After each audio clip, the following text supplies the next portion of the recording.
পৃথিবীর মানচিত্রে আফগানিস্তান এমন একটা দেশ, যে দেশটাকে দখল করার জন্য ইংরেজ থেকে শুরু করে নাস্তিক্যবাদী, ব্লগার আদর্শে বিশ্বাসী এবং পৃথিবীর বিভিন্ন রকমের তাগুত শক্তি, বাতিল শক্তি আফগানিস্তানকে দখল করার জন্য অনেক রকমের ষড়যন্ত্র এবং চক্রান্ত করেছিল।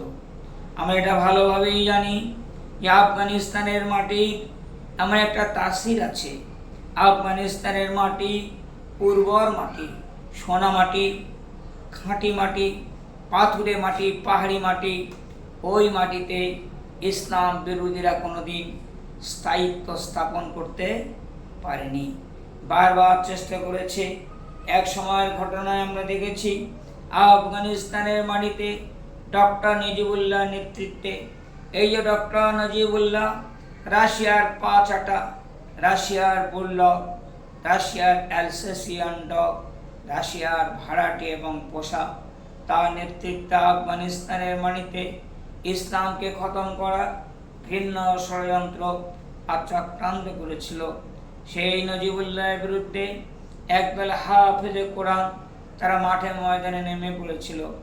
ইতিহাসের সাক্ষী পাওয়া যায়, এক সময় 18,000 নাস্তিক সৈনিক রুশ কর্নেল সহ ফরাসি সাংবাদিককে সঙ্গে নিয়ে যখন আফগানিস্তানের মাটিতে তারা ঝাঁপিয়ে পড়ল, সেই সমস্ত হাফেজে কোরআনের উপরে, হাফেজে কোরআনে তাদের হৃদয় কোরআন ছিল, তাদের বুকে কাবার স্বপ্ন ছিল, তাদের চোখে নবী প্রেম ছিল। এটাই তাদের সম্বলকে পুঁজি করে তারা এত বড় একটা রাশিয়ার পাঁচাটা, রাশিয়ার পরশক্তির দালাল নজিবুল্লাহকে চ্যালেঞ্জ নিয়েছিল। ইতিহাস সাক্ষী দেয় 18,000 নাস্তিক সৈনিক রুশ কর্নেল সহ সাজোয়া গাড়ি, যুদ্ধের ট্যাঙ্ক নিয়ে যখন সে হাফেজে কোরআনের উপরে ঝাঁপিয়ে পড়ল, ঠিক সেই সময় হাফেজে কোরআনেরা আল্লাহ জাতির প্রতি পূর্ণ কিনার বিশ্বাস নিয়ে এক মুঠো বালি হাতে করে নিয়ে তার এই দোয়া পড়েছিল, বিসমিল্লাহির রহমানির রহিম, ইয রামাইতা মা রামাইতা ওয়ালাকিন্নাল্লাহ রামা। এই দোয়া পড়ে ফুঁ দিয়ে তাদের দিকে ছুঁড়ে দিয়েছিল। দেখা গেল 18খানা যুদ্ধের ট্যাঙ্ক আর সাজোয়া গাড়ি দাউ দাউ করে জ্বলে উঠেছে।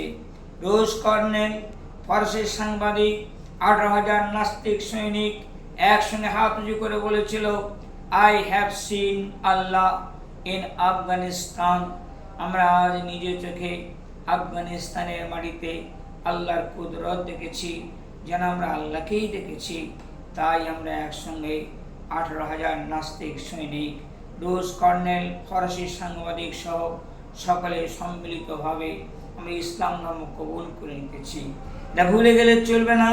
বহুবার এই নাস্তিক্যবাদীরা, এই বাতিল শক্তি, এই তাগুত শক্তি তারা আফগানিস্তানের মাটিতে ঘাঁটি গাড়ার চেষ্টা করেছিল, শক্তি সেখানে স্থাপন করার চেষ্টা করেছিল।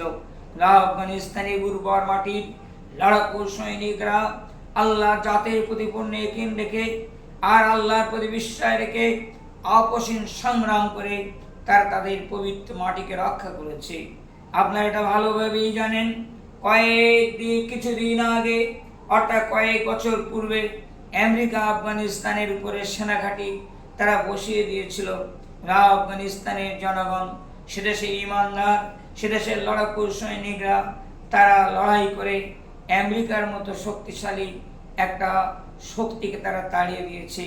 যে আমেরিকা এক সময় তালিবানদেরকে বলতো সন্ত্রাসবাদী, আতঙ্কবাদী, আজকে সে আমেরিকা তালিবানদের কুর্নিশ করছে আর সেই সরকারকে তাহলে স্যালুট করছে আর বলছে পৃথিবীর সবচেয়ে শান্তিকামী যদি কোনো সংগঠন থাকে একমাত্র তালিবান রয়েছে। অতএব এটা আমাদের শিক্ষা নিতে হবে। কোরআনের রাজ কায়েম করতে হলে পবিত্র কোরআনের বিধান সমাজ জীবনে, রাষ্ট্র জীবনে, ব্যক্তি জীবনে, পরিবার জীবনে যদি আমরা প্রতিষ্ঠিত করি, ইনশাআল্লাহ তাআলা তখন আমাদের সকলের জীবনে পূর্ণাঙ্গ শান্তি ফিরে আসবে।